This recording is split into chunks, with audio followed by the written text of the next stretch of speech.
사무엘상 25장 다윗과 아비가일. 소제목입니다. 사무엘 선지자의 죽음과 마온 지역의 졸부 나발. 25장 1절에서 13절. 그 무렵 선지자 사무엘이 임종을 맞았다. 사무엘에 의해 기름 부음을 받은 두 인물, 즉 사울의 추격과 다윗의 도피가 계속되는 어수선한 전국 속에서 노령의 사무엘이 임종을 맞이한 것이다. 그때 사무엘의 나이는 대략 86세가량. 사사시대 만렵인 주전 1103년에 출생하여 사울왕의 통치 만렵인 주전 1017년경에 사망한 것으로 추정된다. 죽은 뒤 사무엘은 고향 라마에 묻혔다. 도피 중인 다윗도 사무엘의 임종 소식을 듣고는 크게 슬퍼했다. 뭔가 크게 의지하던 기둥 하나가 뽑혀나간 듯한 허탈감을 느꼈다. 당시의 사무엘은 사울의 폭정을 견제할 수 있는 유일한 인물이었다. 그런 사무엘이 죽자 다윗은 더욱더 신변의 위협을 느껴 엔게디 산성을 떠나 왕궁에서 멀리 떨어진 바란 광야로 내려갔다. 유다 광야와 경계선이 없이 이어지는 바란 광야는 이스라엘 땅의 최남단 지역으로 시나이 반도 북쪽에 위치하고 있다. 한편 마온 지역의 갈멜 성읍에 대목장을 소유한 부자 나발이라는 사람이 살고 있었다. 갈멜 족속 출신인 그는 미련하고 욕심 많은 졸부였다. 나발에게는 3,000마리의 양과 1,000마리의 염소가 있었다. 그런데 그의 아내 아비가일은 남편과는 달리 슬기롭고 아름다운 여인이었다. 갈멜은 마온 지역에서 북쪽으로 2km 지점. 이전에 아말렉 전투에서 승리한 사울왕이 자신의 업적을 기리기 위해서 기념비를 세웠던 성읍이다. 따라서 이곳에서는 사울이 영웅시대였고 그 영향력도 컸다. 하루는 다윗이 대목장 주인인 나발이 양털을 깎고 있다는 소식을 들었다. 중근동 지역의 유목민들에게 양털 깎는 날은 농부들의 추수감사일과 같아서 마을 전체가 크게 즐기는 축제의 날이었다. 그래서 다윗은 수하의 용사 10명을 나발에게 보내면서 음식 챙겨주기를 요청했다. 이때 다윗의 요구는 강탈 행위가 결코 아니었다. 치안을 유지해주는 경찰력이 없었던 시기에 목장 주인들이 광야의 약탈자들에게서 스스로의 생명과 재산을 지키는 일은 결코 쉽지 않았다. 다윗 일령은 그동안 저들의 보호막이 되어주었는데 그러던 중 양털 깎는 축제의 날을 맞아 약간의 도움을 정중하게 요청한 것이다. 그런데 용사를 통해 다윗의 전가를 받은 나발, 버럭 화를 내며 큰 소리부터 지른다. 뭐야? 먹을 걸 내놓으라고? 도대체 다윗이 누구며 이새의 아들은 또 누구냐? 요즘 주인에게서 도망치는 종들이 많다던데 내가 그런 어중이 떠중이 놈들까지 다 먹여 살려야 되겠느냐? 썩 꺼져라, 이 거지 같은 놈들. 에이, 재수없어. 나발이 다윗을 이새의 아들이라 칭한 것은 비천한 가문임을 드러내며 조롱하는 말이다. 그 말을 듣고 다윗은 크게 분노했다. 펄펄 끓어오르는 분노로 즉각 수하의 용사 400명을 이끌고 갈멜 성읍으로 향했다. 그런 자에게 조롱당하고 모욕당하다니 내 그자를 절대 용서치 않으리라.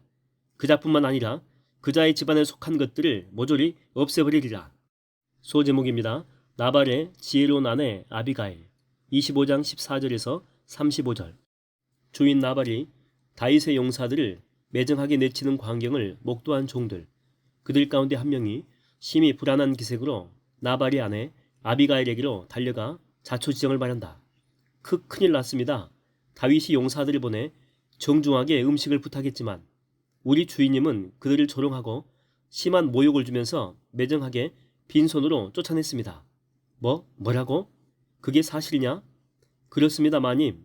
다윗은 우리를 해롭게 한 적이 단 한 번도 없을 뿐더러 우리가 양떼를 먹이는 동안 든든한 성벽처럼 밤낮으로 우리를 보호해 주었습니다. 그래서 그들이 있는 부근에서는 양 한 마리도 잃어버린 적이 없었습니다. 사실이 그러했다. 다윗의 군대는 나발이 소유한 수많은 양떼의 파수꾼 역할을 해주었다. 다윗의 군대는 나발의 양떼와 목자들을 사나운 맹수들의 공격으로부터 광야의 잔혹한 약탈자인 베두인 부족의 침공으로부터 안전하게 보호해 주었다. 그런 은혜를 조롱과 모욕으로 갚은 것이다. 그야말로 배은망덕이었다. 아, 참으로 큰일 났구나. 얼른 조치를 취하지 않으면 우리 집안이 몰살당하고 말겠구나. 어리석고 교만한 남편 나발과는 달리 그의 아내 아비가일은 지혜롭고 슬기로웠다. 보고를 받은 즉시 사태의 심각성을 깨달았다. 그녀는 얼른 집안의 종들을 시켜 빵 200덩이, 포도주 든 가죽 부대 2개, 손질해 놓은 양 5마리, 볶은 곡식 10말, 건포도 100덩이, 말린 무화과 200덩이를 신속하게 준비하게 한 다음 그것들을 나귀에 싣게 했다. 서둘러라. 어서 서둘러야 한다. 시간이 없다. 어서. 아비가일은 남편에게는 일체 알리지 않고 일을 아주 신속하게 진행했다. 당시 아내가 남편의 결정에 거슬리는 행동을 한다는 것은 위험한 일이다. 하지만 고집세고 불량한 남편과 상의하느라 시간을 지체하게 되면 자칫 집안 전체가 몰살당할 판국이었다. 격분한 다윗의 군사들이 시시각각 다가오고 있는 아주 급박한 상황에서 그녀가 남편과 일체 상의 없이 신속하게 행동을 취한 것은 지혜롭고 옳은 판단이었다. 음식을 전부 챙긴 아비가일 일행이 좁은 계곡을 지나가고 있는데 다윗이 이끄는 400명의 용사들이 저만치서 다가왔다. 아비가일은 직감했다. 한눈에 보아도 앞선 이는 다윗이고 뒤따르는 이들은 그의 군사들임을. 아비가일은 얼른 나귀에서 내렸다. 그런 뒤 앞으로 달려나가 무릎 꿇고 다윗의 발 아래 엎드려 애원한다. 장군님, 제 남편은 나발이라는 이름 그대로 미련한 사람입니다. 장군님께서 보내신 용사들이 방문했을 때 여종은 그 자리에 없어서 만나지 못했습니다. 만일 이 여종이 있었더라면 결코 빈손으로 돌려보내는 일은 없었을 것입니다. 이때 아비가일은 남편을 미련한 사람이라고 했다. 남편 이름인 나발의 뜻이 미련한 자이기 때문이다.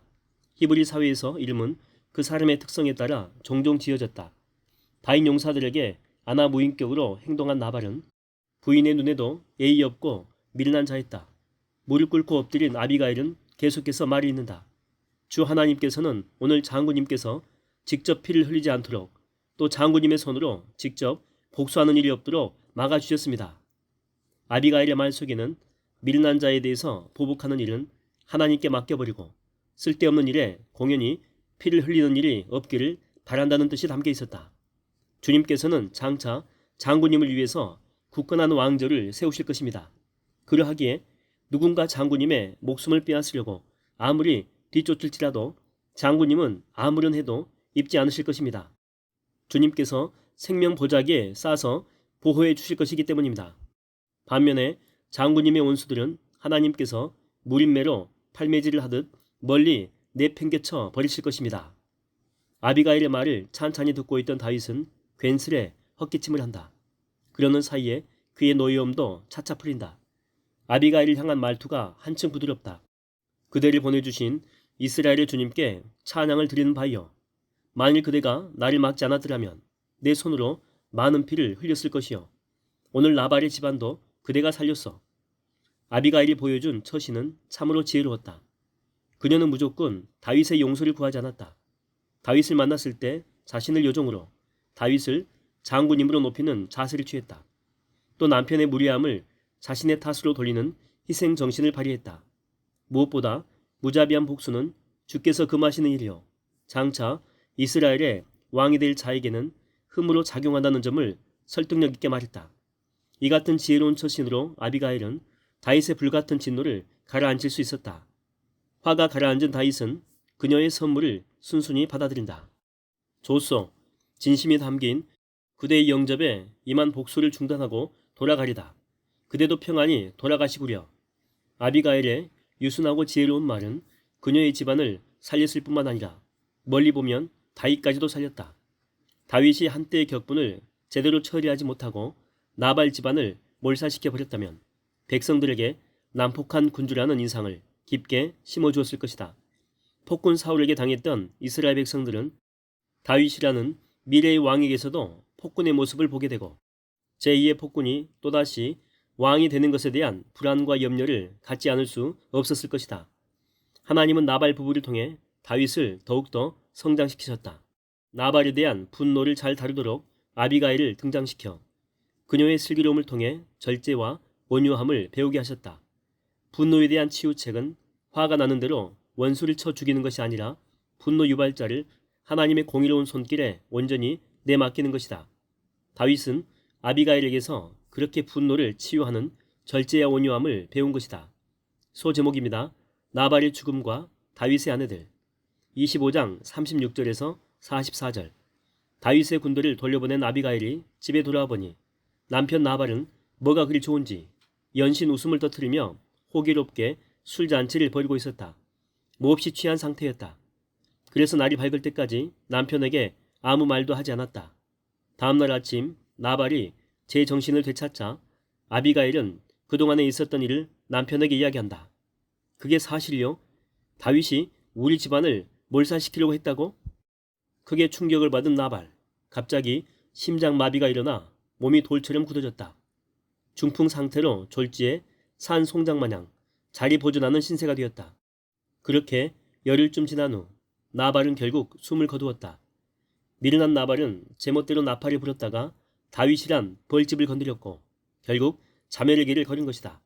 얼마 뒤 나발이 죽었다는 소식을 전해들은 다윗이 말한다. 오 주를 찬양하라. 주께서는 터무니없이 나발에게 모욕당한 이 몸의 억울함을 풀어주셨도다. 주께서는 이 종이 직접 그릇된 행위를 하지 않도록 막아주셨고 나발로 하여금 자기의 악한 행실에 대해 스스로 책임지게 하셨도다. 이후에 다윗은 과부된 아비가일에게 청혼하였다. 지혜롭고 슬기로운 처신으로 집안의 몰살을 막고 또 다윗 자신이 직접 피를 흘리게 하는 보복성 행위를 막은 그녀의 고상한 인격과 사람됨에 탐복했기 때문이다. 다윗의 청혼을 받은 아비가일은 감격했다. 몸종 5과 함께 기쁜 마음으로 다윗에게로 가서 기꺼이 그의 아내가 되었다. 후일 다윗은 유다의 왕이 되기 위해서 헤브론으로 입성할 때에 유다 지파에 속한 갈렙의 후예 아비가일을 대동함으로써 유다 지파의 호감을 얻을 수 있었다. 아비가일은 다윗에게서 길르압과 다니엘 등 최소한 2명의 아들을 낳았다. 당시 다윗은 이미 이스라엘 여인 아히노암과 결혼한 상태였다. 고대 중근동에서 일부 다처제는 일반적인 풍습이었다. 특히 왕의 경우에는 후계자 출산을 위해 또는 이웃나라와의 우호 관계를 위해서 여러 아내를 취했다. 첫 부인인 미갈은 사울의 딸이었지만 사울이 다윗을 미워한 나머지 그녀를 갈림 사람인 라이스의 아들 발디에게 다시 주었다. 그 후에 다윗은 아히노암을 아내로 맞아들였고 이제는 남편이 죽고 홀로 된 아비가일까지 맞아들인 것이다.